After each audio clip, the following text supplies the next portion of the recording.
Sorry. I am Bryan. I was distracted. I was sharpening a knife. We were talking about stuff. I am Bryan. This is Ben. You already said Yes. that. So welcome to Perpetual Beta. Should we say it at the same time? You ready? Perpetual Beta. That was so No, gay. That was. Gay in like the funny way, not in the it's okay if you're gay. Yeah. Um, But yeah, this is a podcast where we kind of like just kind of shoot the crap and nerd out about like stuff like comics and how it relates to life. So today we thought we'd talk about Court of Owls. which is one of the most interesting comics I've ever read in my entire life. Really? It's just so thought provoking because Batman goes crazy. Yeah. He that mental strength that he's so known for breaks in that comic book, which is just like it's like seeing Superman get his ass beat by Doomsday. Yeah. That's his greatest strength, and yet there's this being or this group that it's just that's why I love that.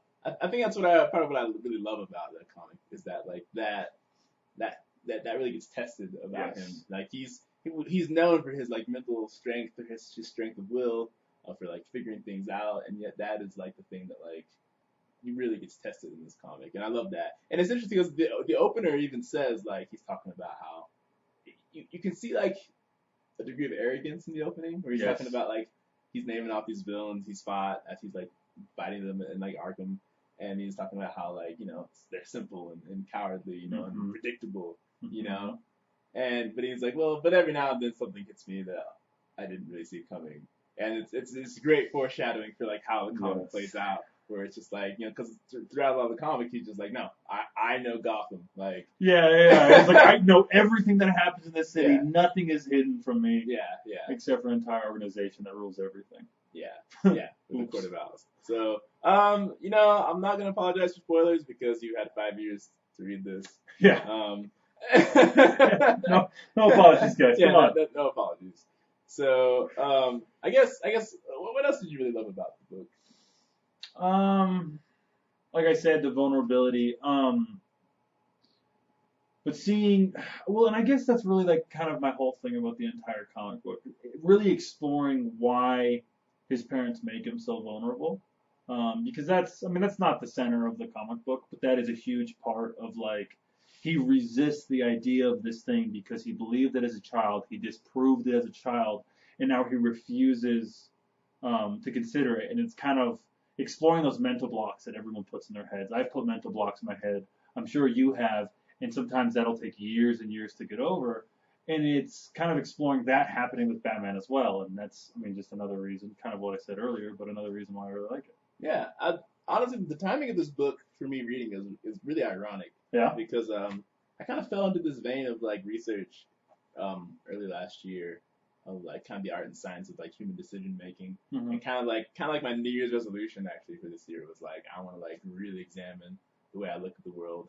And like really sort out like what's really working, what's not, like sift facts from values, and just really like look at myself and how I see the world, and just like what kind of view, what kind of mindset will really profit me in the years to come. And so that's like interesting, to like see like look back at your past and see these events that have shaped you, kind of like with Batman, and like realize that like the way that they're stored in your memory isn't necessarily exactly how things went down, Yeah. And to see how like emotionally it shaped you, and like how you react to certain things because they triggered emotions related to those memories, and to be able to like take that and like dissect it and break it down, and like recognize like, well, here's this thing here that like has caused like issues for me because like I haven't taken time to look at this aspect of it and really break it down and like examine it and understand what's going on with me there. And to like have that free up so much of yourself by like looking at those things, So that's been like that was really cool. And so when I read this comic, I was just like, yeah, dude, like that really like spoke to me. Well, I find it interesting that you said you're kind of going through this.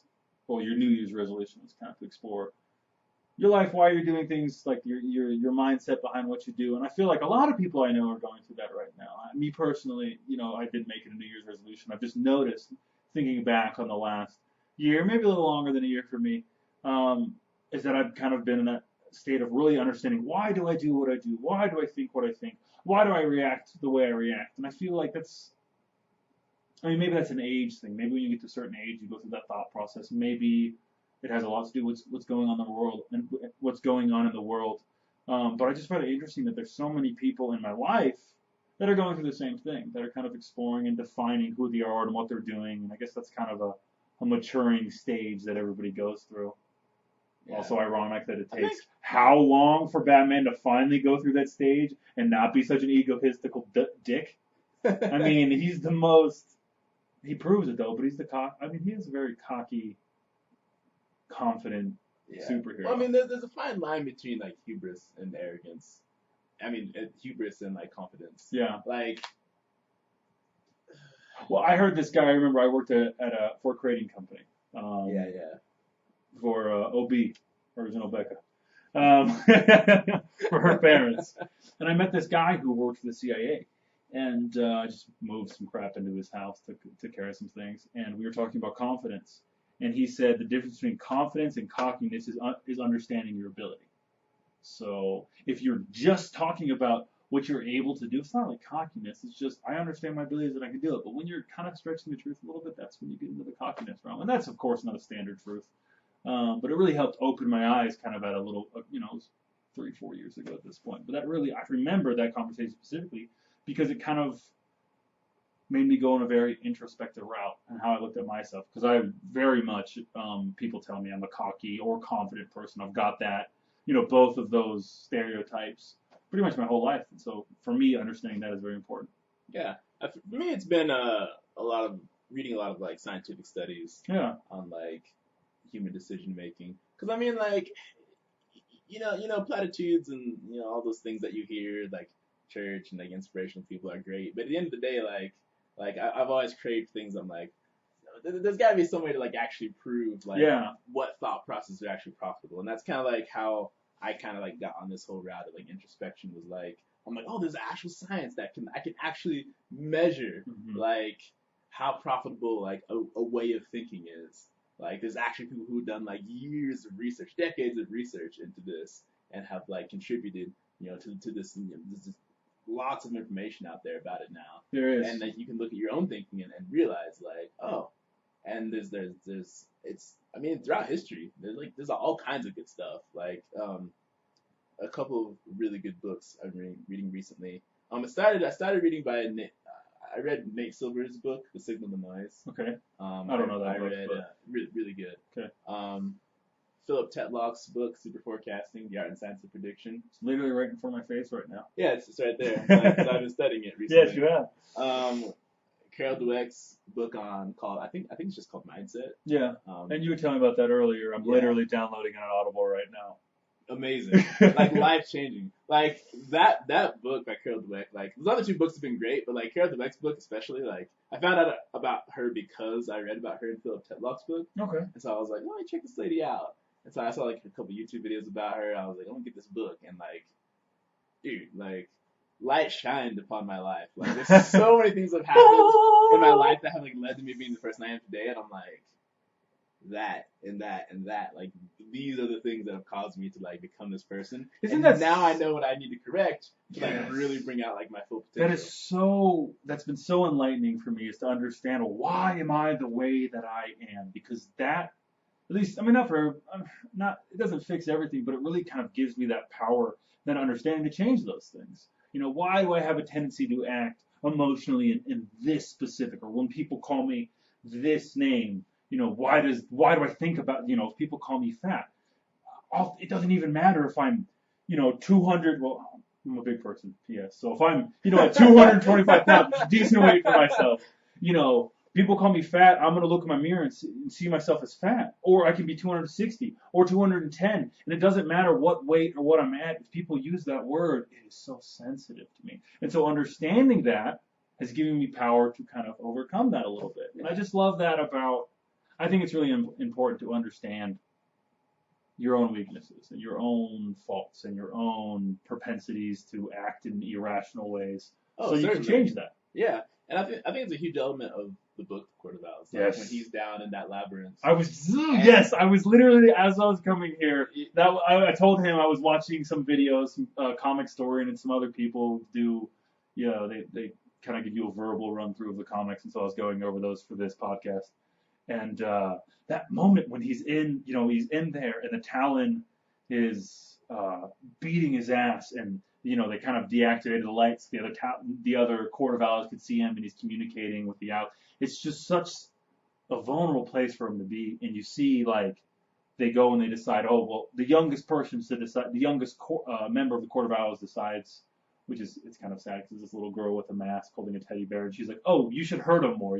They gave her the decision to decide what happens with Batman, and just seeing him in that vulnerable state where this child is telling, well, this is what's going to happen to Batman now because he's powerless at that moment, and then seeing him overcome that through his deductive reasoning because he noticed that rock. Well, he notices I drank some water earlier. This water tastes a certain way, which means it's close to this river, which means those rocks are, because he knows that river, he knows that these rocks are more flammable, which could be bullshit, but it's a comic book. And then he, takes this thing from this camera and helps, just watching that in his very vulnerable moment. But then I loved that moment when he was still able to escape, when he was still able to pull it off. Yeah, it's a comic book. Yeah, Batman's, of course, he's going to figure it out. But they put it in the most vulnerable moment that he has, when he is beaten, when he is broken, when he has nothing left, and he still has that deductive reasoning, which is his biggest trait, his detective skill, to figure out a situation out of it. That's such a powerful moment that I was just listening to, and I loved it. Yeah, I mean, that's going to say, like, that's what I love about it, is that you have like this organization that like there's times in your life where you look at these factors that have like influenced who you are, and you ask yourself if your life is really your own. Like, am I just like following like the manipulations of this and that event or this person? Like, how am I really in control? And like to see like the Court of Owls telling him like, oh, like, and then basically like you're just a character in our narrative. Like, this is how it is. This is how you're gonna die, Batman. Like we are in control. Like you've been honorable. Like, we're gonna put your skeleton on display because we've only done that a few times, and it's a very honorable thing. But at the end of the day, like this is our town. Yeah. And like we own you, kind of thing. And to like see him like you said through his like detective skills to take his life back. Like when people are telling you, and it really resonates with me because, like, I mean, I'm sure you and I have both been in like toxic relationships before. Yeah, most guys by the time they've been our age have experienced that. Yeah, all of them. We're like we're really manipulative about like this is what you're feeling, and this you're a character in my story, and like this is how it's gonna be, and it's just like just very manipulative. Like you are this label, and like I deny anything that's like pertinent to like who you actually are. That's so tricky. Like you said, this is what you're feeling. When you tell someone what they're feeling, even if they weren't feeling it, guess what they're feeling now? What you told them. So you're magically right. It's such a manipulative skill, but it's just interesting. Yeah, and you see the Court of Owls doing that when he's like, no, like enough. Yeah. Like I love that moment. Well, and he sees like the model of Gotham. He's like, that Gotham that you see, that's not Gotham. That's your idea of Gotham. That's not really how it is, and I'm gonna show you why. Boom! I'm gone. I'm gonna come back for you bitches. So basically, he was like, well, just like your opinion, man. That's what you think, man. You're wrong, man. You don't know. I loved it. Well, and of course I loved it because it's that defiant moment when he's defying against that ultimate authority that he has been kind of bound to. And seeing him overcome that is super interesting. And then it goes on. I love that moment, and I think this is a Night of the Owls, kind of the comic book that comes after. And he goes to, he finds the Court of Owls, and they're sitting at a dinner table, and they're all dead. And I love that moment because you think, you're so hopeful at the end of Court of Owls, he's going to kick all those owls' asses, he's not going to kill him, but they're going to end up in jail. And then he goes, and he's going to achieve that, and it's stolen from him. It's taken from him, And yeah, there's a storyline behind it, but I love that, like, it builds him up to overcome, and he figured that situation out of it, and I was excited as a reader to see him overcome and kind of get revenge on that Court of Owls, and even that's taken from him. And I love that they did that because that's how it is in life sometimes, you know. You have this, you have this problem or this issue, and you finally overcome it, and you're gonna fix everything, and then a lot of times there's a new problem right after that, and you just got to keep on trucking through it. You got to keep on moving because life's just that way. Well, that defiant moment is really cool because like everyone like especially like talking about like toxic relationships or just even if you're in a toxic culture, like that moment when like you take your life back and you in defiance of whatever that influence was, you're just like, no, that's your perspective. Well, and this is my life, and I'm taking it back from you and from what you're trying to make it. And that influence doesn't have to, I mean, it can be anything. It doesn't have to come from an external source. It can be your own head. It can be depression. It can be anxiety. It can be past abuse. It can be, anything. And overcoming that self-doubt or that doubt that comes in is just such a beautiful experience. Yeah, definitely. And that's one of the things I love about this book I'm reading. It talks about a lot about like growth versus fixed mindset. And like so many of those things that you see in like toxic cultures or relationships, or just like you said, things inside your own head that like hold you back. So much of that like it's, I mean, obviously fixed mindset, but like the specifics she gets into and the details about like why that's the case and how that comes about and like how you turn that into a growth mindset and one of learning and get away from that is like it's like it's really good. Highly recommend it. Like I'm going to listen to you guys out there, I highly recommend it. Like it'll change your life. What's it called again? I'm downloading it. I think it's called Mindset. Mindset, that's right. I'm gonna whip up my phone real quick and check for you guys. Mindset by a beautiful bitch. That's definitely not her name, but I mean, she's beautiful to me because honestly, like I mentioned this to someone lately, and I was like, like the sexiest thing I can encounter in like a partner is a growth mindset. Because at the end of the day, like no, it's I mean, everyone could say, well, that's what lasts, and that's kind of stereotypical. It's well, the body doesn't last, but the mindset does, or the personality does. But it's very true. Pretty girls are everywhere. Attractive men are everywhere. Right. You don't need to settle for one who treats you like crap. No. You can find one that's attractive and who treats you well. Yeah. Because I mean, there's a lot of and is intellectually. I mean, it sounds bad, but at your level. Because people have different levels. People have different depths of thought that they go to, and finding someone who I feel like is at your similar level of how you think and the depth you like to go. I think it's very important because if you have someone who likes to go super deep into thought all the time, with someone who's shallow, it doesn't ever work. You see the rich old men with the, I almost said 14-year-old wives, with the 19-year-old wives, and of course, those relationships never work out. So I think it's very important to, and I don't know why I'm going on to relationship advice because I have no business. But finding someone that's similar to your level, I think is very important. And friendship in all relationships. I don't know if it's necessarily even like a level thing, because that's one of the things about the growth mindset is that like you perceive someone to be a certain way, or if someone perceives himself to be a certain way, and that they're kind of stuck at that. But like the fact that like people can grow to develop skills and better personality. So maybe not a level, but a similar desire to grow. Yeah, and that's what I mean. Like, because I mean, there are people like I've met who like your initial interactions are kind of shallow, but like in time, like you come to like. Well, and what initial reactions aren't shallow? Right. Exactly. Like, sorry. But that's what I mean, right? Like, but how often do we like make assumptions about like the potential relationship off of like really shallow like things? Often. And especially when we assume those attributes are like fixed, when we're just like, oh, this person does this, that means that they're this. Like, I hear that crap all the time. You hear like people who self-proclaimed like dating gurus. If someone says this, it means this, or something. And I'm like, well, not necessarily. Like, people are a lot more complicated than that. Like, I hate when people try to say that like this one thing, like blanket statement, generally always means this. I'm like, whoa. There's an exception, I promise. And you know why those people are successful is because like, our brains do crave certainty. Mm-hmm.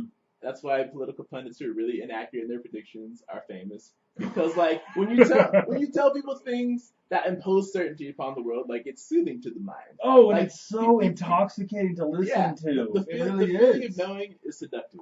Yes. The feeling of knowing is seductive, and they play into that. Well, and even if it's funny, I've definitely used that tactic when I've been arguing with people when I was not certain, but I'm really good at pretending I am, and it shuts people down because they will doubt themselves before they doubt you, which is so interesting to me. You can say almost, you can argue with the most intelligent person, and if they're not confident, and you say something which is all the passion in the world, even if they know you're wrong, a lot of times they just shut up because they are intimidated, and it's unless they know.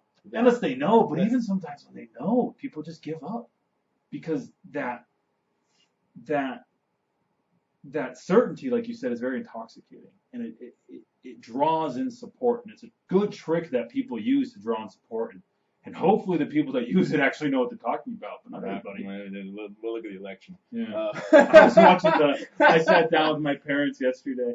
We were watching the vice presidential debate, and we were joking and laughing, and I was like, can we just switch these two guys for like Donald Trump and Hillary Clinton? Because I prefer both of them. Like, let's just VPs can be presidents. We'll take out the presidents. We don't need VPs. They're not gonna die. I was coaching today, and all my kids were like, I think I'd vote for anyone except for the actual candidate. How amazing is that? Like, if I was 32, I'm certain I could just throw my name in and get votes for. Of course not, but it's just not to get too political. It's just baffling to me that like America hates both of these people. How are they there? Yeah, that's it. And how is anyone listening to either of them? I talk with this guy at work he's very pro. Not very pro, but he's more left leaning, more Hillary Clinton leaning, and I feel like it's impossible to be a centrist, but I feel like I'm somewhere in the middle because I hate both of them, and I laugh a little bit when he's like, well, Donald Trump did this, and Donald Trump said this, and this, and this, and I was like, well, yeah, he did all that, but why aren't you paying attention to what Hillary Clinton says? Why aren't you paying attention to what she does? Like, they're both equally nuts. Rant complete. Well, I mean, that's the problem, though, right? Like, we talked about this before, but, like, when you only care about the agenda of your tribe, when it's just like, I agree with this person, so everything that person says is wrong. Or, I'm with this person, so everything that person says is wrong. And, like, as soon as you get into that thought, like, the problem is that, like, a lot of times people have a valid reason for believing what they believe and saying what they say and doing what they do. Well, if it's not valid, it feels valid to them. Yeah, and so it's important to, like, not look at it like as a whole and be like, well, it's wrong because everyone is wrong, but to be able to break it down and understand, like, okay, like, let's talk about like what led to that conclusion, like why do they feel that way about a thing, why do they say this, like why do they do that, and then we can begin to like pick out like, oh, okay, like we can learn from this, like the process. It's the thinking that led to that thing that a lot of times is more important than that actual thing that someone stands for. And I'm learning that a lot lately. Like, honestly, like, reading Cradle to Wex's book, like, so much of what I've been told about, like, love and relationships in my life is a lie. And I look back at my love life and I'm like, well, no wonder. I didn't know what the hell I was doing because everyone is feeding my head full of crap. Like, you would tell me, like, you gotta do this or it's such and such. And Carol Dweck just poops all of it. She takes all those lies about relationships and just wipes her butt with them. Like, she's like, this is retarded. Like, and it was a beautiful moment. At the same time, I'm just like, I didn't know whether to like be floored or like angry because I'm like, people have been lying to me. Like, it's not even that they've been lying. A lot of people lie to themselves and they give the advice that they want to get themselves, and that's why that they know is wrong, but that they're doing right now, and the relationship shit. But it's what they did to get to the shitty relationship, and so they're going to give you that shitty advice. And it's just Well, that's what I'm trying to say though. Like, that's why I was tempted to be angry, but obviously they actually believe it. So it's not like they're intentionally like deceiving you, Yeah. And that's the thing. Like, a lot of times people, and I had this conversation with some people the other day about like how people will say that this is something someone should do or that this is how it should be, but they ignore like there are all these other factors involved in like things working out or not working out that they overlook because like this huge cultural thing we focus on a lot, but in reality there are all these other things going on behind the scenes. Like, for example, like one thing that we had a conversation about is like people talk a lot about how if it's supposed to work, it's just magically gonna work out. And Carol Dweck talks a lot about how like in America we have this culture where like if someone's good at something, we expect them to do it like flawlessly and effortlessly. Yeah. and we don't consider like real success. There's a lot of like hard work and like examination, like reevaluating of your methodology and how you approach things, like that goes into like successful athletes, like in the science. And she transferred it over because she talks a lot about like children and stuff at the first, but then she eventually gets into like relationships like in the book, which I didn't expect. So that was like a pleasant surprise. Yeah, Like, right. oh look, love advice. Because I've been getting a lot of shitty love advice lately. But so she addresses that thing where like, no, it should just work out, and how people, It'll work out if it's supposed to. right? People say that to me It's not all how the thing time. works. And it's, you know what I've said that to people. I know it's not true. It's not. Because the funny thing is that if you talk to people who believe that, if you talk to them about the details of their actual relationship, it's the fact that they're already doing things that make things work out. Yeah. Like you'll find that like they communicate really well with their spouse. Mm-hmm. That like they talk about. Well, and maybe to them it feels like it just worked out magically. Yeah. They don't recognize what they did to make it work. And it's funny because I always had that hunch that like they're doing certain things that like make it feel easy, but it's not actually just like magically happening. Like, because there's so much like, oh, I'm meant to be and all. Well, and see, I'm a big proponent of if something is good, it's going to be really hard to do. So if you're struggling to make a relationship work, I'm not saying that's always, well, it's a good thing, but if something's hard, it's usually because it's important. If something's difficult to achieve, it's probably going to teach you a lot. If something's too easy to do, then you don't gain a lot from it. And if relationship, not that it should be difficult because you do need someone who you work well with, but you also need someone who's going to challenge you. And I've known that my entire life. And that's something I've looked for my entire life is I need a woman that is going to challenge me, that is going to look at me and say, Bryan, you don't know what the fuck you're talking about. You're wrong when I'm wrong. Because sometimes I go a little too far. Sometimes I think I'm right and I just travel with that momentum and I don't think and I just kind of move. And I need someone who will get in my way, who will stop me and say, no, you're wrong. And so that's something that I definitely look for in girls. And any girl that I've dated who hasn't had that, it hasn't worked out. But that's also kind of a difficult attribute to work with because I'm that way with people that I care about, even though I can't do it to myself. I feel like I can do it to Well, other I people. don't even know if it's necessarily a thing about like how difficult it should be. I think it's a lot more about like you're two different people with needs. Like communicate. Like it's a process of like like sometimes certain people will work together better, but there will be conflicts and there will be difficulties and like. A lot for me, it's a lot like just based coming from like a scientific standpoint. All these books I've been reading, a lot of it comes down to like method and like how like you communicate and like how you like come to understand one another's needs and like help each other like in achieving things and meeting one another's needs and like coming to like a mutual understanding of like what you both want in a relationship and in life. She talks a lot about like the problem of rights and entitlements. In relationships where people think like in this almost this vein of thinking where it's like this is what a marriage should look like and I'm entitled to like these certain things from my spouse or I have a right to this thing because I have this position in a relationship whereas like not everybody has the same idea about that and but people assume that everyone should know which is ludicrous because like and I've fallen into that trap before. I'm sure everybody has. Yeah. But like how easy it can be, like, especially like for example, like we're both LDS, aka Mormons, like especially in cultures like ours, like people tend to assume like we're part of the same religion, so we must believe all the same things about people's roles in a relationship, and that's not the case. No. People have very different ideas. Well, and especially both of us, we live in Utah, which is a predominantly Mormon place, which creates a very interesting culture. And when you are outside of that culture, and then you come in here, you're like, oh, you bitches are crazy. All y'all are crazy. What are you talking about? Because there's this very idealistic view of kind of how things should work here. And I'm so glad that I'm not from Utah.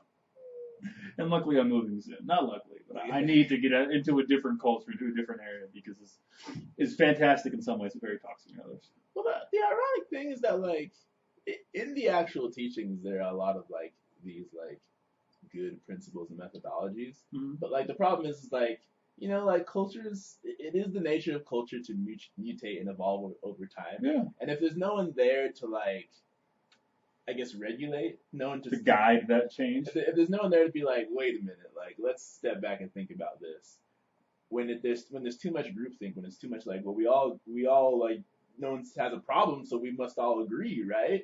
Even though there's like a lot of things like, 'cause you hear all the time in, like private conversations, people say certain things and talk about certain things in the culture that they're just like, this is ridiculous. But because like there's like this group identity that we're trying to maintain of like, oh no, we're all happy, we all get along, without someone to like, you know, kick the door and not necessarily kick the door in, but someone to be like, wait a minute, like there's an issue here, like we should address this, or like there's this problem. Like it's almost like if someone who has a lot of authority has to say that something is a problem. Otherwise, if you say something is a problem, people are like, oh, how dare you call it a problem? This is perfect. There can't be a problem right? here. It's a group of God. We're all perfect.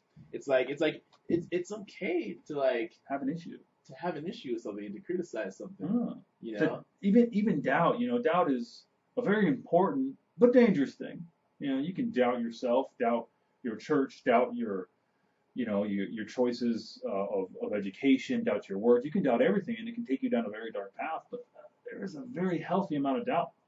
Yeah, I mean, if you look at doubt as like, I don't know everything. Yeah. And I need to like keep learning and improve myself, then it can be a good thing. Really, you know? It's just, I think a healthy dose of doubt is just not having concrete beliefs, understanding that all your beliefs are going to mold over time. Yeah, well, I mean, and let them mold over time, because if you don't, you're gonna be dumb. If you keep your beliefs that you had as a teenager your entire life, you're going to be dumber than adults. You're going to be dumber than people who have slowly adapt their beliefs and adapt their ideas. Well, I mean, the problem is that, like, you know, like you said, it's that rigidity of thinking. Yeah. You know, like when I believe that the fact that I have access to a God who knows everything, well then I must know everything. You know, and it's not like you necessarily like think that out in your mind. It's kind of just like this. I'm trying to figure out how to explain it, because I don't think it's like necessarily a conscious decision. I think it's just something that like almost like, you know, like, well, I mean, if this is a thing, why didn't God tell me that? You know, like for example, like I remember like when I was on a mission, I had a companion. I used to get up early to like work out. He's like, well, God didn't tell me to get up early and work out, so you must be wrong. Oh my gosh. And I was like, it doesn't matter. And it's that attitude, right? Where it's like we're like, you know, like, well, I have access to God, and if He didn't say, like, well, that must be wrong. Like it's assuming that you know what you don't.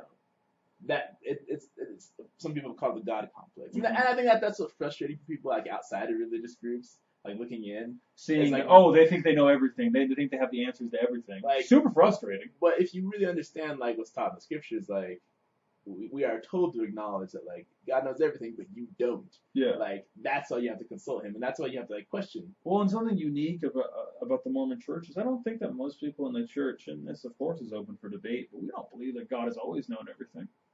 He adapted. He grew over time to know everything. He earned that knowledge. Right. Not that it was magically given to him from whatever. It was something that he had to achieve over time. Yeah. Exactly. Just like humans, just like us. You know, there's not this, you know, no one's like, there's this such a huge sense of entitlement and I deserve and I know and I understand in our generation. And it's so limiting to progress. You know, understanding you don't know things, understanding that the generation before you and the people older than you and people in areas, you know, that know more than you, you're just understanding that you don't know everything and that people around you can teach you something is so important, because if you're not that, if you don't have that open attitude, that open mentality, you're shutting yourself off to so much progression. Kind of like what I said before, you're going to be dumb. Yeah, I mean, I think it's important to be able to like consider and test new ideas. Mm-hmm. Like, oh man, it's like there's so many good things that happen in my life because like just being open-minded and like that idea is really interesting. Like I want to like experiment with that and like see where it takes me. Like, and I feel like if you believe that God is as loving and like as it desires to guide us as much as he does, then if I talk to him about like things that I'm experimenting with, is he not gonna like help me like go in the right direction? And I feel like that's part of the issue we run into, is that people are almost afraid that like if I consider ideas that seem contrary to what I believe, like it's gonna lead me astray. And like a lot of things that I thought conflicted with what I believed when I was younger, like have turned out to like actually like a lot of times when two truths seem to conflict, like there's another truth that helps link them together, is what I've noticed. Like there are a lot of things that like seem to like disagree, that like when you bring in the right information, when you keep trying to learn, like it bridges that gap between them, and you see how everything works together. Like it's happened to me so much in my life. It's become like a real theme for me, where like if you really desire, if you're really willing to go and experiment and try to find the truth and try to find what's good and try to find methods that will be profitable around the board, whether you're religious or not, like the bad things will sort themselves out. Like if you're really committed, if you're really working, like and especially as you collaborate with other people and you aggregate information, that information helps you build a better model of reality. You'll never come to a complete understanding of reality, like because as humans we're just not capable of that in our current state anyway. Yeah. But you'll establish a better model over time because of that willingness to open these ideas and put them to the test. Like the bad things, like if we're not stubborn and refuse to learn, like I really believe those things will sort themselves out. But if we're all committed to like learning and helping each other and like sharing, like a lot of things that we disagree about will turn out to be like actually like these are just different aspects of like the same thing, you know? Like I've seen that so much, and that's something I really come to believe. And so that's why I get really frustrated when people like super stubborn about like I mean almost anything. Oh yeah, about almost anything. You know, and people just like refuse to like consider something. Well, and I've been listening, not been listening, I've listened to this podcast, I mean, this YouTube channel for a long time. Dave Rubin has this YouTube channel. And one of his favorite things to say is two things can be true at the same time. Because we have this idea, especially in politics, but in everything, that, well, if I'm right, you're wrong. And it's just never that way. There is, like we've said 1,000 times, there's so much gray in between that black and white thinking. You know, there's so many exceptions to everything. Kind of going back to the Batman Court of Owls comic. Batman kind of does this where one of the central themes of the comic is, I can't believe in the Court of Owls because if I believe in the Court of Owls, it's going to relive this trauma. And so I have to, and so he was refusing to look, he was defiant against this aspect of, I mean, there's so much proof pointing towards the Court of Owls, and he was very defiant and put himself in danger because of this, about that possible truth. You know, he wanted to believe that they didn't exist because he thought he had proved it before, you know, and while he had proved it in some ways before, he wasn't 100% right, but he wasn't 100% wrong anywhere. And even in this comic book, you see that the truth for Batman was somewhere in that middle. It wasn't that, oh, the Court of Owls killed your parents, but they still do exist. And he had this idea that, well, if they exist, they must have killed my parents. And I can't remember how it goes in the comic book, but I don't believe that's exactly how it was. The truth was somewhere in that gray line. Yeah, but and I think that you point out a really good point. Like, point out a really good point. The gray as shades of maybe, like, you know, in Philip Tetlock's book, he talks about maybe. Is that the sequel to Shades of Grey, or what's that terrible book series called? 50 Shades of Grey. Yeah, dude. It's like, 50 Shades of Maybe. Yeah, Philip Tetlock talks. So he's with his wife. Talks statistics to me. Oh no, statistics to me. Sorry, but anyway.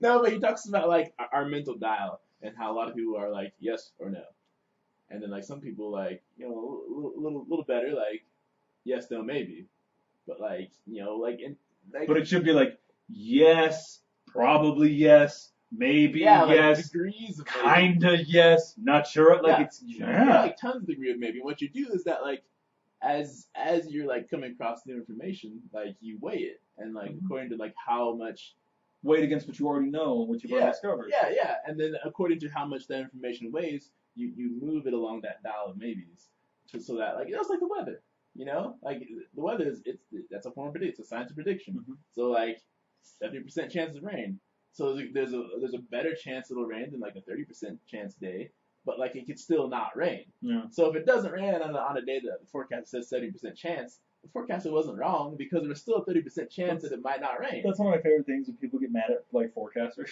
Right? Like, he said it was a 96% chance of rain.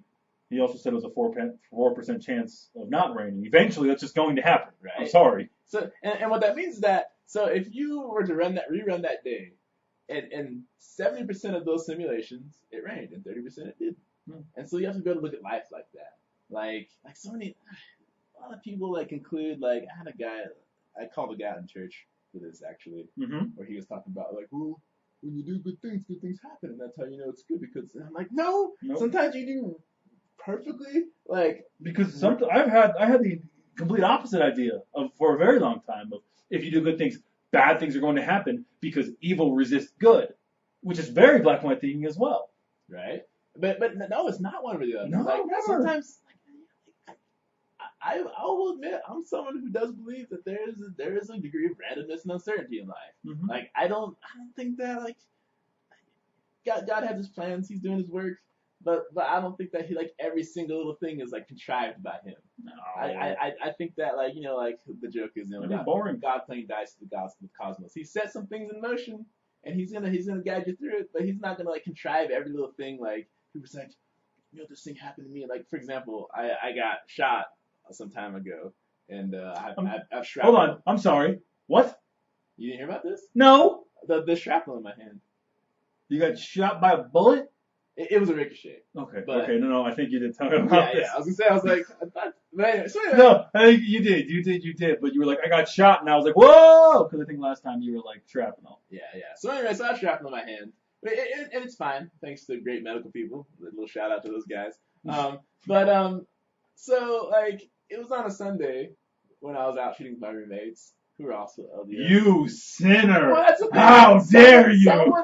Someone was like trying to tell me that like the fact that I got like hit by a ricochet was because of Sunday and God was trying to teach me a lesson. I'm like, Jesus no, Christ. it's because the guy was shooting like a dumbass, like an idiot at a metal target that was swinging. He was unloading and like under the circumstances, the angle I was at, like, oh, physics. Like, imagine this. One of them flew back and hit me in the hand. Like, it wasn't like God, like. Did you hit him after?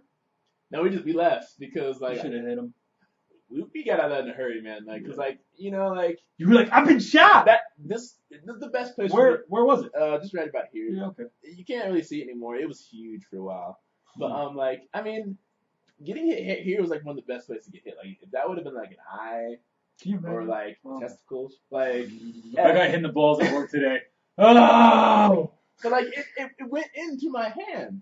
Like if that could have been a lot of places, it could have done some serious damage. Anywhere in your torso so would have been a lot worse. We got out of there in a hurry because I'm like, we don't want another ricochet to hit someone else somewhere more important. So we got out of there, So we no time to like scope the guy. We were like, yep, out. You probably should have slowed down the shooting, but whatever. But I mean. That's what happens when you just go out and like. Well, in a lot of you can't. I mean, I shouldn't have an opinion. I don't know what he was doing. A lot of it you can't control. Yeah. It's a very random event. Yeah, that's what I mean, randomness, right? And like, I accept that, and I harbor no like hostility towards the man. Well, and I love how someone was like, oh, so yeah, like you didn't go to church, so God tried to kill you. Well, I went to church that day, is the thing. And then you went shooting after. That was an appropriate Sunday activity. So God decided to teach you a lesson by shooting you in the hand. Yeah. Of course, that's what he did. And like, it sounds hilarious as we talk about it, but like, there are people who think like that. Yeah. And well, I'm sure there's people that would make fun of the way we think about God too. So right. Yeah. And so I don't know. It's interesting. Like just being part of a culture that's like. And don't get us wrong. I do love the church and love the parts of the culture. the cool. Can't say that. That'll be a lie. I don't mean to be too negative on it, but I think that's the problem with anything. You get a lot of times the foundation of things, the foundation of groups is very good, because it's not an eternal truth, but good things tend to attract people. But that culture, when you get too many people, when you get too much of that group think, it can really corrupt anything. Yeah, and I think that it really proves our point that both of us have made throughout this discussion is that like Batman prevailed in this comic because of his methodology. Because of the methodology, like that kind of methodology, that kind of deductive reasoning doesn't mean that you'll never make a bad call, because he made plenty. Yeah. But at the end of the day, he came out on top, and I think that's how to look at people's lives. Like we're all just trying to sort it out. Like we're not doing anyone any good if we just sit back and be like, this is how things are. That's how it's always going to be. You're giving up. Yep. Like that, it's a form of giving up. Like to be willing to take risks, to continue to like learn and to grow, to have like the growth mindset, as Carol Dweck talks about. Like it's not that you're not gonna like make mistakes. It's not that you're not gonna fail, but in the long run, you'll be better for it. Yeah. And I think that's an important principle. Like Philip Tetlock references the idea of regression towards the mean, where it's like, like, yeah, there's gonna be ups and downs, but like there's an average, and like if a methodology is really working, it will raise that line. Like, this is where you're usually at. If a methodology is working, like gradually you're gonna start moving up. Even though there'll still be ups and downs, there'll still be dips. Like it will start to go up. And that's what you have to look at a lot in life. Like a lot of times people want to like, and this goes back to kind of fixed mindset. A lot of times people want to look at like a single point in someone's life and be like, that's where you messed up. And try to define them by it. Yeah. But it's contrary to the gospel, for one. Which annoys me when church people try to use that. Yeah. But like mathematics, dude. Like you can't draw a line at a single point. Like like you need like a number of points of reference to like begin to like see trends. And like, well, and I used to, when I was working at the treatment center, which I've talked about 1,000 times, and I will talk about for the rest of my life. I would see, issues that these kids would have, and then, I'd get to know them, and they'd talk about, and they'd be like, well, this happened. Oh, your whole life makes sense now. And then, a couple months later, they'd tell me something else that happened in their life. And, you're, and I recognized kind of over time, and I was like, oh, so it's not like, it's never just one moment. It's the accumulative. No, the first words you said, for some accumulation, I still can't say it right. What is happening? Accumulation. There we go. Maybe. Still could be wrong.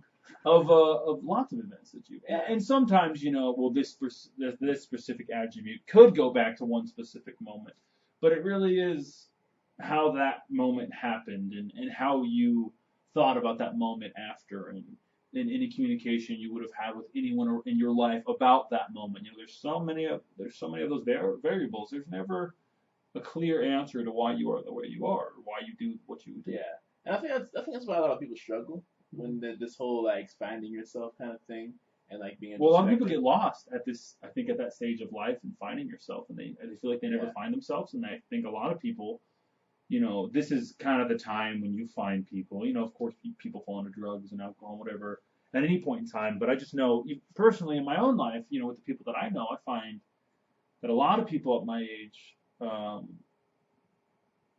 in this pursuit to understand why they are and why they are the way they are and why they do what they do. When they can't get to that understanding, they tend to go to a very self-destructive path. They tend to, when they can't gain that understanding, they kind of lose themselves.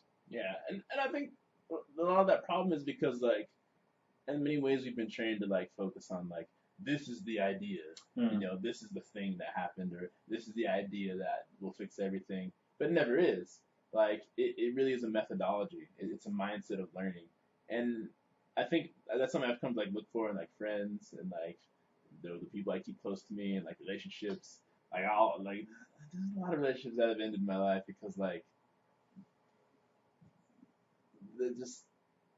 the inability of like one or both people to like grasp the fact how complicated things can be. Where it's like, and some people like, if something goes wrong, they need like a fancy, like very concise, like almost like something you read in the book kind of story to explain. Mm-hmm. Like, and like when you try to like talk about like there are a lot of factors that like kind of built up to this, like they just doesn't make any sense to them. It's too confusing. It's too hard to think about. Like, if you try to explain to them, I had a bad day, like, there's this pressure that's been building up because, like, this project I've been working on, that just took a dive.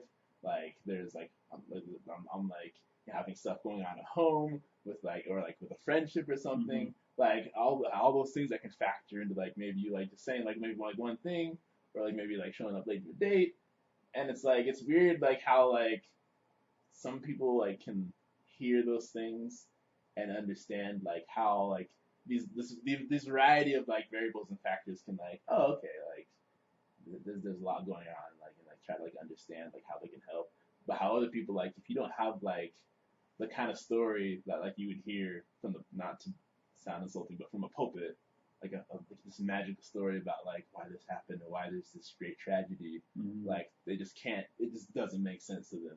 Like it has to be like this just concise like kind of the kind of story like you see in like a crappy soap opera.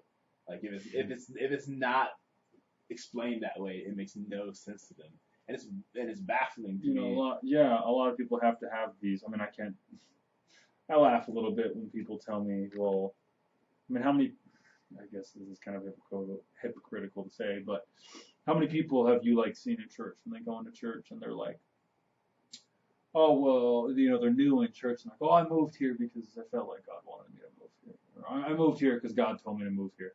And, not that that's bad, but sometimes we have a tendency to make excuses for things we really want to do.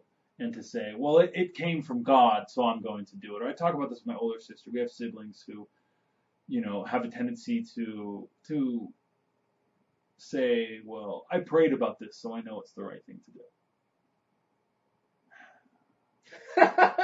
So if everything in your life is telling you this is the wrong thing to do, and everyone in your life is telling you this is the wrong thing to do, and you pray about it and you feel like it's the right thing to do, you should probably look at everything else too. Right. Because and that could be contrary to the way that some people believe, because they say, well, God is the rule of everything, He knows everything. I'm not doubting Him, I'm doubting your ability to communicate with Him. I'm doubting your ability to actively understand what He's saying, or your ability to completely make all that bullshit up in your head. Like, that's a possibility too. And that's what I mean though, right? Like, I have some people in my family this as well, where it's just like, well, God told me this thing, and it's just like, yeah, but are you using him as an excuse? Yeah. Like, I feel like you're just not taking responsibility for the decision. Yeah.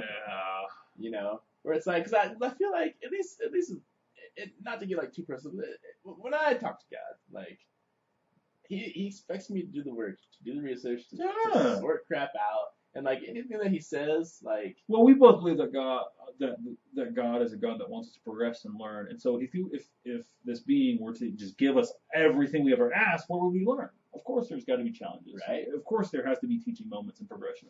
Because if all he ever revealed, I'm not saying that he'll never like say like do this thing and just like, because obviously there's times you just do this thing and trust. Yeah. But like I and maybe I'm biased. Maybe it's just all the science got to my head. But I feel like God is trying to teach me a way of thinking about things. I think so. I had a good man tell me that God expects you over time to learn the way that He thinks and the way that He perceives things, so you don't have to always go to Him, so you can eventually do it yourself. Right. So He can teach you over time, and so you don't, not that you shouldn't go to Him or whatever. I don't pray or anything. But, I mean, you'll still talk to God because ultimately, like again, like from the scriptural standpoint, you'll never know everything. No. But like you have to learn that methodology. Like there's a pattern by which He works, and I mean, and here's like kind of like my suspicion, and this is why I don't have a problem with like people are like, I was like, oh, you're taking a side, and you say no, like. Science, religion, I love all of it. Like, as long as the methodology like is profitable, I'm on board. Mm-hmm. Like, I have a conversation. One of my best friends is atheist. Has a conversation all the time. It always comes down to like discussion. Always ends with me being like, if it's a good way of thinking, it's a good methodology. I'm on board with it, man. What? Like, if I find out someday that like God was actually like some part of my brain that recognizes good methodology. Joe, did it help me? Okay, then doesn't matter. Right? Exactly. I'm like eventually, like, I believe that if I keep trying to like improve like the model by which I perceive reality, if I keep applying good methods, like those things will sort themselves out. Mm-hmm. If I find out something that God doesn't exist, I'm not gonna be mad because I'm gonna be like, I've learned a way of thinking that will like help me make the most out of my life. And you know what? A lot of that has come from the science side of things. Well, And so, like, you know, when some people try to argue one way or the other, I'm just like, let's just take the good stuff from everything. yes. And that, I mean, I work with, I'm the only LDS guy, that I work with here in Utah. A lot of them have left, they were members once upon a time and they left the church. And I have this conversation with them all the time. They ask me why I'm still in the church, why I'm still a member, because I do have more, and not, not like them, not necessarily like you. It's my own personal way of thinking, but I do have more of critical thought process than most. I shouldn't say most, just many religious people that I meet. And a lot of them see it as a flaw and as a weakness. A lot of them say it's a lack of faith to think that way because you need to just not blindly, but you need to follow everything in faith and you can learn all truth from the gospel and you don't need to go into any other sources. But really, yeah, there's a lot of cancer in that. But really just keeping yourself open to understand all, well, not even understand, but to just accept all good things from all religions as well. That's why I do love, in so many ways, the religion I am a part of, because I believe that it gives me the freedom to explore everything. And I think that many religions try to restrict you to one train of thought. And I think that many outsiders, many people who aren't LDS, would look at the LDS church and say, well, that's the most oppressive of all, or the second most, or one of the most, controlling of all. I really do not feel it is that way, because I have had more debates about more heated debates about religion than any other topic with members of the church. I've been in more discussions of points of doctrine and ideas and things and just intense debates where we've been on very opposite sides debating two very opposite sides, and I think that the church that I belong to allows that, because that's how you progress, that's how you learn, through debate, through if adversity. anyone is preaching open-mindedness, I don't think they understand the scriptures.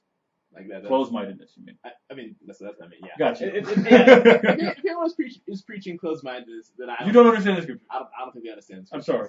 Like, you don't understand any of the scriptures. And Pick any scripture. That doesn't have to be the Book of Mormon. Doesn't have to be the Bible. Does any book of scripture that exists on this planet? None of them will teach closed-minded. That could just be my opinion of what is written and my interpretation of what is written. But I really think it's that way. I don't think that any good ideology or any good anything is going to teach you to be closed-minded. Right. And that's my thing. Like, I'm just like, the scriptures teach me not to shut out good things, to embrace them, and to, like, take into consideration on my mental dial, and maybe someday I will reach someday where I'm just like, 100% God, or I'll reach a point where I'm like, oh, actually that wasn't a ththing, but again, I was completely wrong. But again, like, there's a methodology, there's a way of thinking that I will develop over time as I'm open to those ideas and going to do. Because that's, to me, faith is a willingness to take something that's good and to experiment with it, like to experiment upon it, and to be willing to like find out, like, okay, like, is this something that's like viable? Okay, I'm gonna add it to me if it is. If not, okay, great, I know now. I'm gonna throw it out. Like that, to me, that's faith. Faith isn't being like, oh, I don't want to consider new ideas. No. Like, you sit around blocks and believe that everything is okay and everything's gonna go my way. Right. I'm gonna sit here and believe that like God's gonna make all of my decisions for me and I don't have to think for myself. I'm gonna ask Him for everything. Like, not to like, I love people, but that is very frustrating when especially you have someone in your family who like thinks that, and they begin to like try to like impose that upon you, or like, well, God told me this thing. Okay. And I'm like, he didn't say anything to me about it. Darn bitch! He didn't say that to me. Cause when it pertains to your life, like, you guys, those guys you don't know, like, we believe the more in faith, like God is our Father. He wants to have a relationship with each of us personally. And so, like, whenever someone who like comes to me here, like, God told me, I've been really worried about you, and I prayed, and God told me that you need to date this person. Then that's exactly what I'm talking about. Yeah. And I'm like,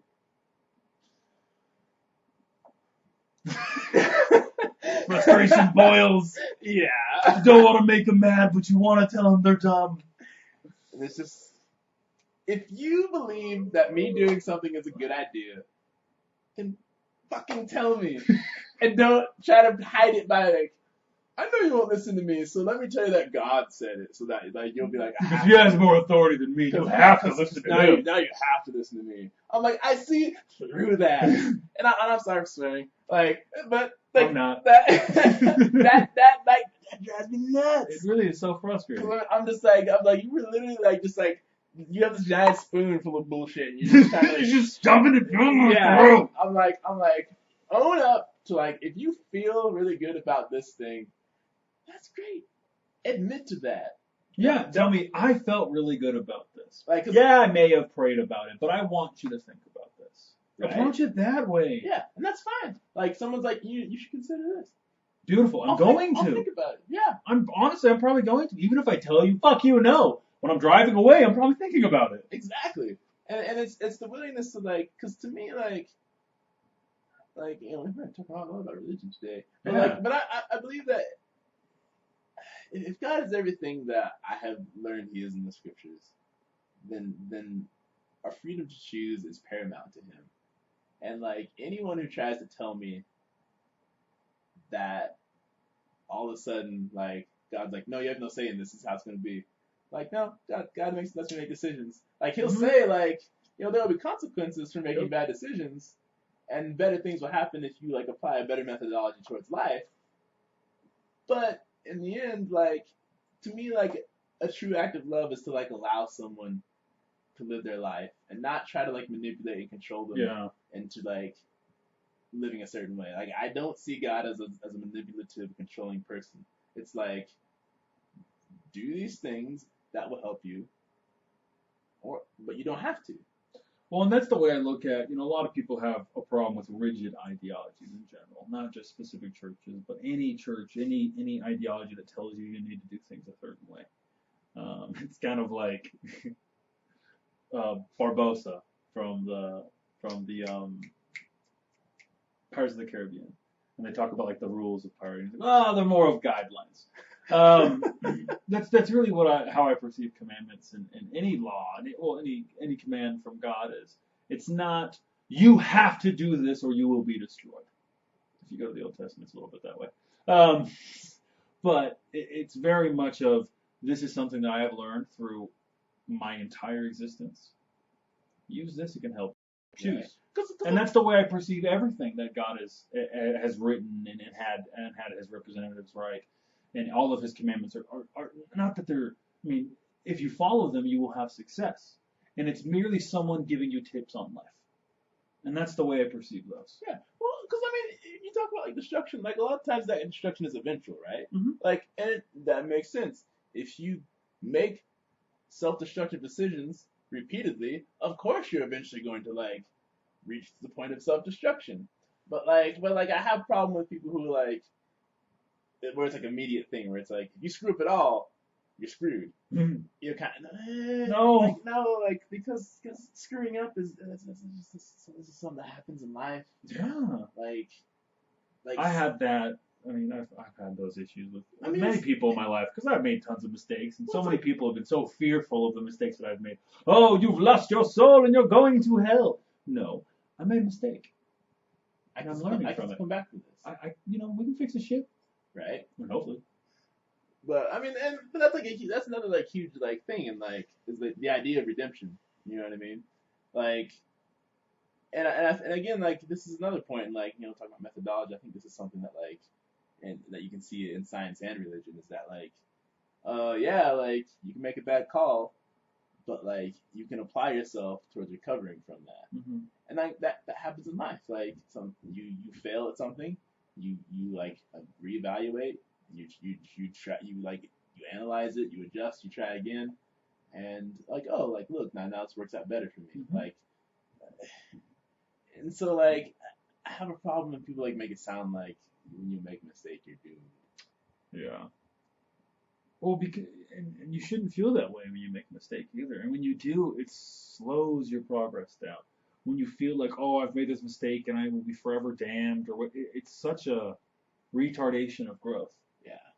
That mindset is so, and I've been stuck in that mindset. That's one thing that I hate so much about the culture of many religions is that idea of when you sin, you need to, almost hate yourself to fix that. And yeah, look at your mistakes and regret your mistakes and work through them. But sitting there and being too critical of everything that you do can really trap yourself in a bad train of thought and really, like I said, retard your growth. That's a huge thing I've taken from uh, my read through of Care Dweck's book so far is we need to focus more on like learning and improving. There's this obsession with people feeling bad about making mistakes that I don't think is healthy. It's not. And there is a healthy amount of guilt I think you should feel, but it's not. I mean, you have to recognize that a decision is wrong. Yeah. Like you have to recognize when you've made a mistake because like that's an important part of feedback. Philip Tetlock talks about it in his book. Mm-hmm. Like people need to know when they have failed. Yes. However, it's what's more important is then to like understand like why that happened and like how to like progress from there and like hopefully prevent that from happening again. But I feel like in a lot of situations where like maybe I say or do something that people like think is questionable, there's like this quick response of condemnation where it's just like people almost like want you to like feel punished and to feel bad. Yeah. And people like want like to dish out that punishment more than they want to like instruct, and that's frustrating to me. Like that's not a healthy interaction. Well, and a lot of people have this idea that punishment and that guilt that you feel is what is going to make you change, and that is just so opposite of how humans grow. Yeah. Feeling like shit doesn't make you act good.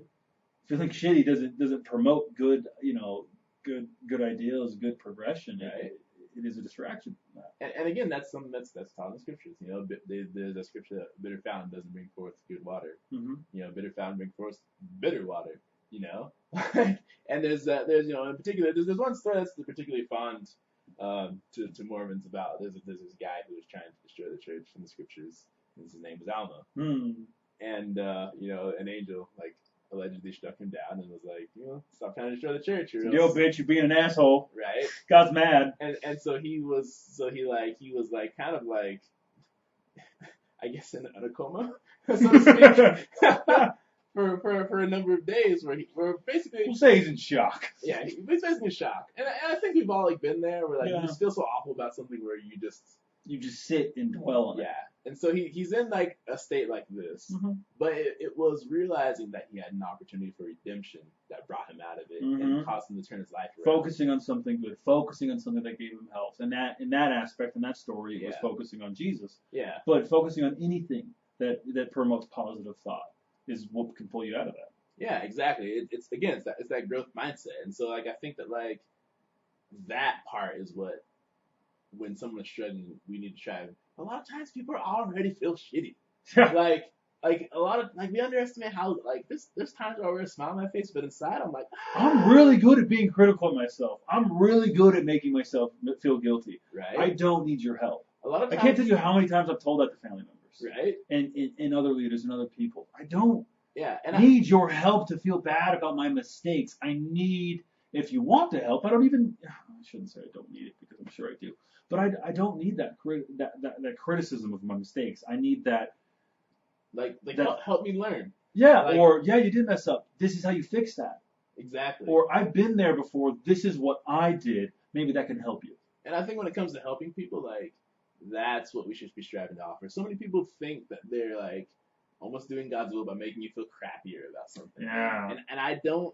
That's such a toxic idea. That can't even come from a good source. Right. And I found that like my most toxic relationships have been like that, where it's like instead of like trying to communicate and like teach each other and like come to an understanding, it's more like, no, you need to feel bad about this. Well, and you need to feel awful about yourself. And it's like I already feel crappy about myself. Like, I got that. I understand that it's gonna hurt you, and that hurts me to know that. So help me understand how not to let this happen again. But you're too busy like trying to like beat my face, and I'm like, I already feel shitty. Like I've been in the bathroom 45 minutes, banging my head against the wall. Please stop hitting me. Right. I've done that enough. Right. I was telling you earlier about this YouTube channel that I found that talks just about a lot of things. It was talking about the way we can help the people that we love. And I think that this is kind of a good example. Sometimes we have this idea of, when I felt bad about what I did, it made me change. So this is what you need to do. So I'm going to make you feel bad, or I'm going to make you do this because that helped me, and so it will help you. And that thought process is very wrong. You need to help people in the way that they receive help. You need to present information to people. You don't need, but if you really want to help someone, you should present the information in the way that is most acceptable, that is the easiest way for them to accept it. Adapt your beliefs, your ideas, your teachings to the person so they can accept it in the best way. Don't be prideful and cocky about your ideas and what's worked for you. Understand that it's going to be different for other people and adapt. If you really want to help, and if you aren't willing to adapt, if you aren't willing to do those things, you can't help. So stop trying. Exactly. Get out of my way, because all you're doing is putting barriers in front of me at that point. Exactly. That's exactly. And if you don't get out of my way, I'll push you out. Right. And I don't want to have to do that. Yeah. Yeah. Exactly. And I mean, going back to the comic, I mean, there's some involvement from the. You mean our other scriptures? Yes. Other scriptures, the comics. But like, going back to that, like you see that with Batman and like, the people the sons he's raised, and the Robins, and Nightwing, and then Damian Wayne and then Tim Drake, how, he's had to learn how to like, basically he's teaching his methodology to each of them, but he had to learn to adapt to each of them. And they've all taken it in so many different ways. Yeah, yeah. There's so many, like Red Hood. I can't remember which Robin that was. Todd. Jason Todd. Yeah. Was probably in some ways his biggest failure, but it ends up working out okay in the end still. Yeah, they're making up, And it's then you have his original Dick Grayson, which is probably I think his best Robin ever. And then you see the struggles he goes through with Damian Wayne, his actual son, who carries all of this trauma. And all of them came with trauma, but I think Damian has the most. And you see that struggle that he goes through to really help his son and try to teach him the best things. And you see that struggle and that frustration that Batman goes through of how do I help him? And he goes to his, he goes and talks to Nightwing, I already forgot his name. Nightwing's name. Dick Grayson. He goes and he talks to Dick Grayson and he's looking for advice, and I love that. That's one of my favorite moments. It happened many times when Batman goes to, supposedly his oldest, his oldest adopted son, to get advice on his youngest actual son. I love that moment because it's kind of a humble moment, I think, for Batman. And it happens many times. And Nightwing does a great job of helping and going and working with Damian, and then Damian kicks his ass. Well, I think it's really cool to see how, like, you look at the backgrounds of each of those characters, and you can see, like, why some of them work well together and some others. Like, for example, like the Grayson's origin is very similar to what happened to Batman. Yes, lost both his parents. And so you can see, like, why they worked so well together, and why he's, like, one of Batman's greatest successes. Like, Batman admitted that, like, one of the problems with Jason Todd, who became the Red Hood, is that, like, there are a lot of, like, issues that he tried to address, but he felt like he didn't try hard enough to address with Jason. That were like, just because his dad was like a criminal and his mom was a junkie, and like so there's a lot of like rage about like a lot of things that happened in his childhood and aggression that like Batman tried to direct through like teaching him and like helping him fight crime. So there's a lot of like psychological things that didn't get addressed as well, and that Batman admitted that like not like dealing with those things like a lot of those things allowed him to mutate into like the Red Hood. Yeah, well, in Batman, it wasn't for lack of trying, but he thought that he could teach Jason Todd the same way he taught Dick Grayson. Yeah. He said, oh well, and I've done this so many times.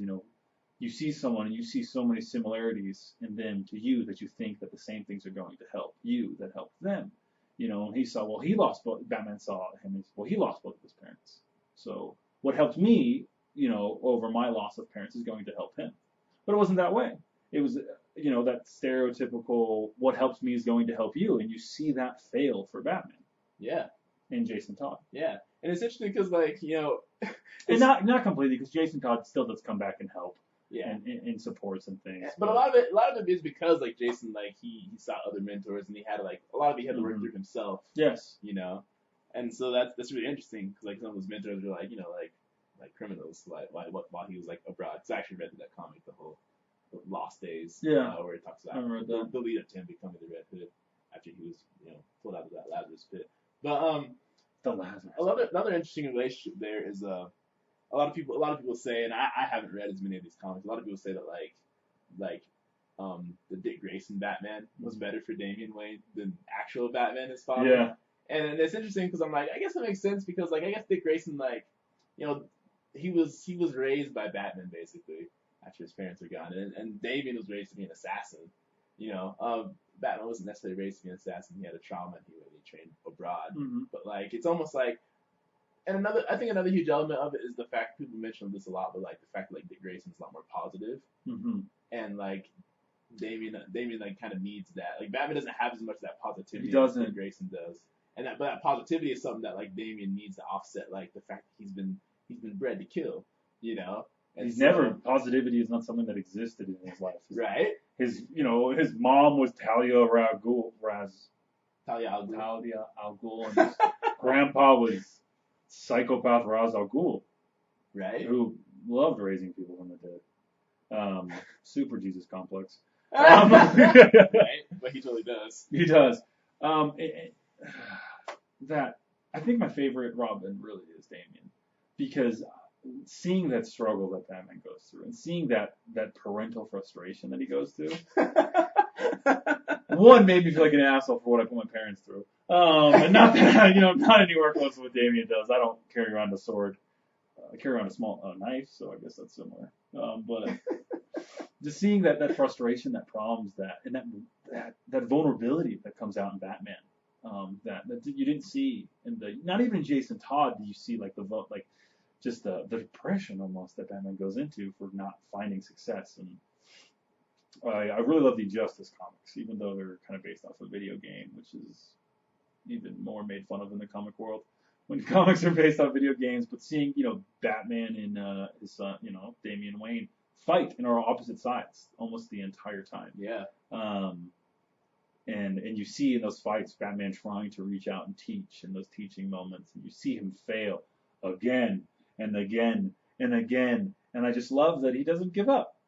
He still tries to push through and connect. And that is, I think, what ends up helping Damian in the end is, like you said, that positivity, but that dedication that he saw from his father of even when his son treated him like shit. He was still there, even though they punch each other in the face. Yeah. Yeah. I love it. Yeah, it's the family dynamic is interesting, the Bat family, and it's really cool to see that, and again that's like it's a little discussion based off the comic, again it kind of indicates my bias but belief that anything that's made by people, there are experiences, there are ideologies, there are things that people infuse into these creations that you can learn from. Mm-hmm. These authors are these good stories that they're putting out, and there's a whole lot of things you can pull from these stories. A lot of times it's not even necessarily what they had in mind when they wrote the stories, but there are things in the stories that resonate with you and can cause you to kind of look at aspects of your life and kind of ask yourself well, let me have another look at that. Mm-hmm. Let me shine this light upon this aspect of my life. For example, not to stray from that particular comic, but I watched I love Rob from Comics Explained. Mm-hmm. He did some videos on John Hickman's run on Mm-hmm. the Fantastic Four, and I loved I loved that whole father son thing going on with Reed Richards and his father, with Franklin Richards and Reed Richards, and that whole, do I solve the problem of everything because I'm the smartest man alive, or do I put those things aside so that I can take care of my family, and that tension between those that decision, but also being able to look at the parallel reads and recognize how that decision has shaped their lives, and to think about in your own life, there are these issues we get caught up with, and even when you're looking at yourself and trying to sort out who you are, you can get really absorbed into that. But to not forget about to care for the people around you, to not let those issues become more important than people in your life. Mm-hmm. That really resonated with me, and I was just man, yeah. Shut the But and it's really cool how comics can do that. Well, and I think that's probably something that we try to get across more than that point is something we try to get across on our podcast, and not even just this. In every conversation you and I have probably ever had, we've talked endlessly for hours about how you can learn anything good from. I mean, you can learn anything from anything that is good. You can don't. There are like we've said before, eternal truths or just scientific truths that anything that progresses your mindset is going to be able to teach you. And so people have a tendency to, oh well, he's just a plumber, he's just this, so he can't teach me anything. But anything can teach you anything. Keep your eyes open to everything. Keep your, don't be too snap judgmental about people and about things, because you can really learn so much from anything that you pursue hard.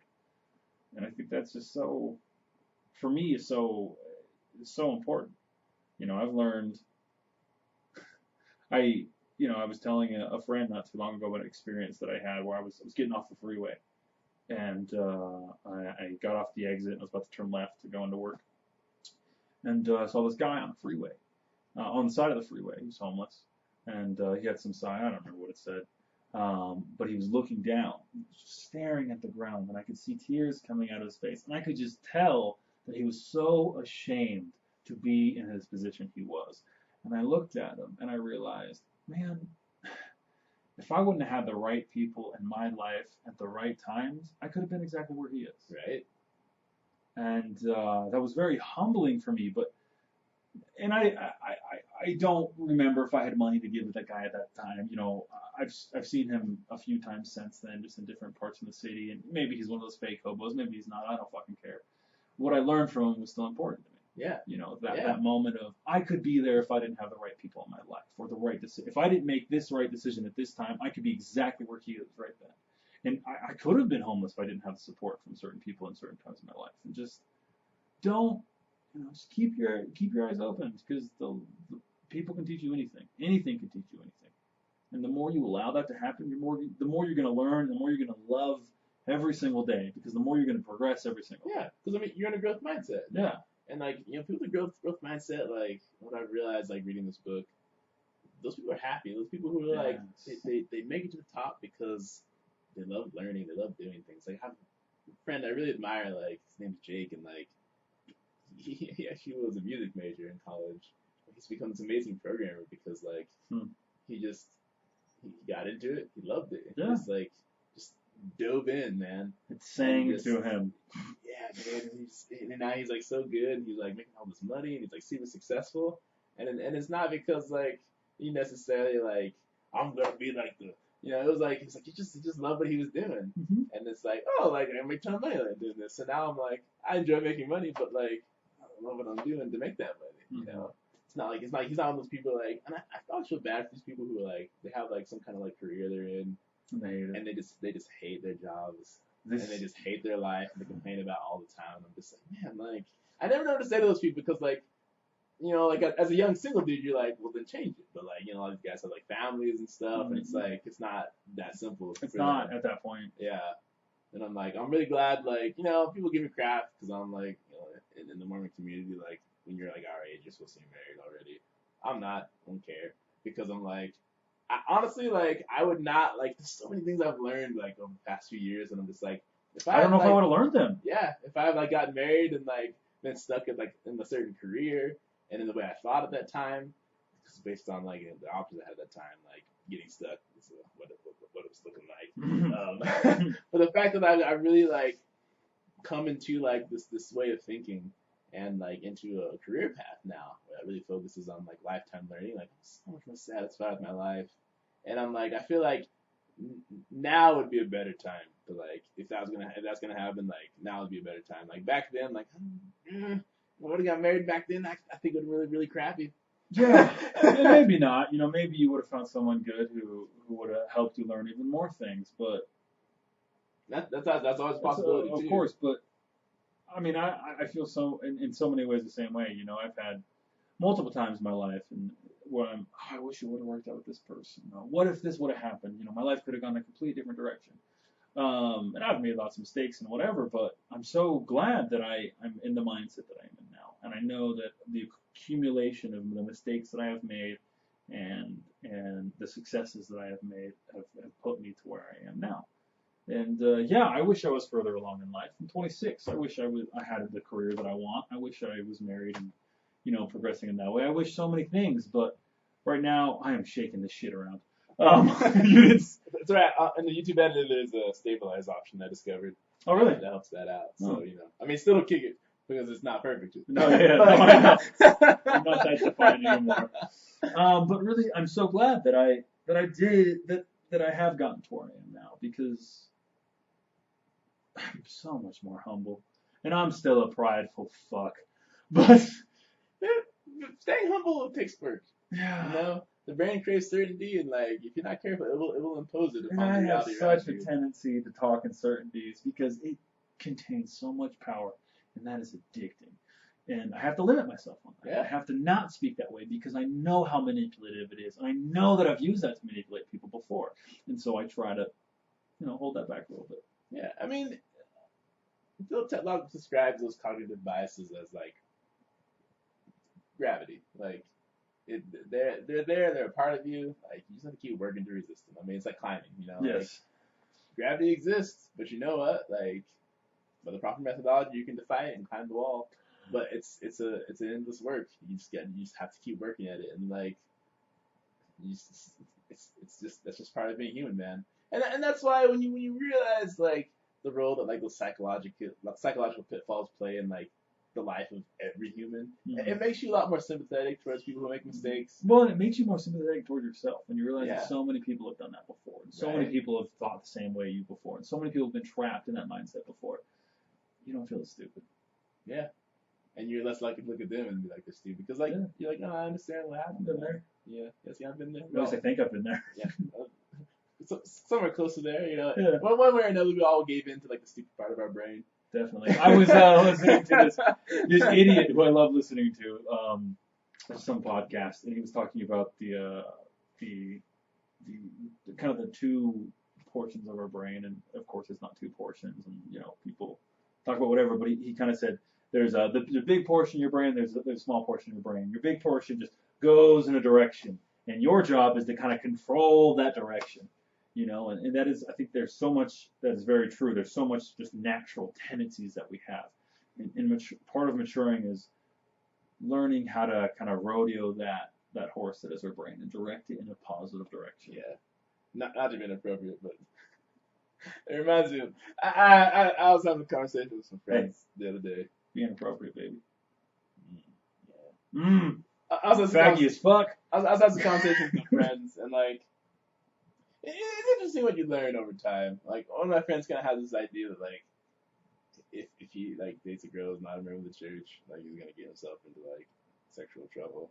And I'm like, you realize that like, whether or not a girl's a member of the church, either way, there will be situations where you'll have to stay your dick. Stay, dick. Stay.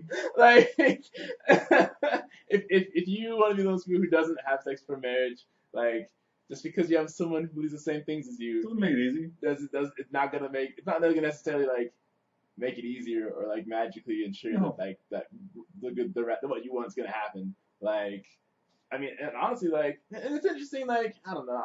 He's one of those people who I'm trying to like, I don't want to like call him ignorant, but it's like there's people who aren't members of our church who also believe in not having sex until marriage, and there's people who like they're capable of doing it too. And like even if they do have sex for marriage, there are people who like like actually want it to be meaningful, and so if it means a lot to you to wait, like they might actually like be like, okay, like, yeah, like if that's, I can do that with you kind of thing, where it's like this relationship is more than like the sex, but I'm like, I don't know, it's one of those issues where it's like some friends are more open to like the variety of life than others, and like, and I'm like trying to figure out how to like say like, listen, man, like just because the girls inspired the same church doesn't mean that like something really good can't happen. So I made that mistake before. Like I dated girls who members of the church who were awful to me. Yes.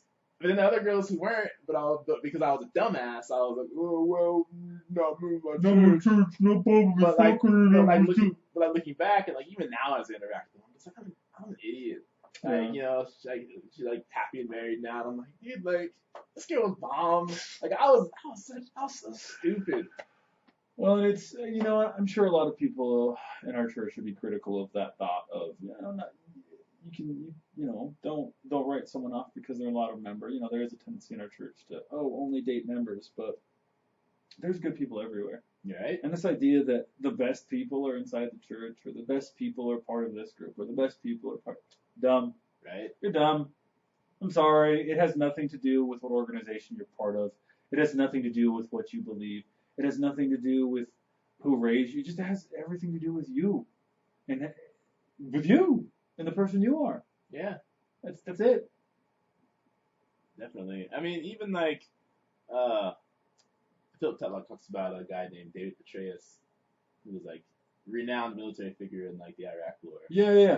General Petraeus, yeah. Yeah, General Petraeus, and he talks about how Petraeus he's a big fan of the idea of sending military leaders to school, because he thinks it's important for people to recognize that there are very competent, very intelligent people who have very different ideas about the world than you. That is so important. He said he believes that's so important, that I'm like, that really resonates with me, because like there's this thing where like, and I see sometimes with like more ignorant members of the church where it's like people, they almost assume that like if someone doesn't believe what they do, they must either be morally or intellectually deficient. Yeah. And I'm like that's like the worst mistake you can ever make, especially if you intend to oppose someone. That's one of the first things they taught us, like when I was back in like martial arts and stuff, is that like never assume your opponent is stupid. Like never assume your that's a good way to get your ass beat. Right? Like, and so you should assume that your opponent is an expert at everything. Right? There's no way. Like I get the guy on the street. I don't know what he's done before. Maybe Muhammad Ali trained him. I can get my ass beat. Like I can't assume just because I've trained in the whole like. You just there's no idea. I mean, you can't understand the percentage that you have more training than other people, right? And the probability is you're going to meet someone who isn't going to have experience. Yeah, but there's always an exception. There might, right? Yeah, and it might be some badass UFC fighter that you pissed off, and you have no idea that he's right. You might get you will get your ass kicked. In that case, yes. But like, to be able to like. To recognize how complicated life really is, and again to see that like people can have different views and still be like really intelligent. Yes, like, and that's a problem not a problem that I have, but that is I find that a lot in people there's so many people who are religious people who are so critical of people who aren't religious and refuse to consume anything they teach, and then there are so many people who aren't religious that refuse to consume anything that religious people teach. And it is so limiting. Right?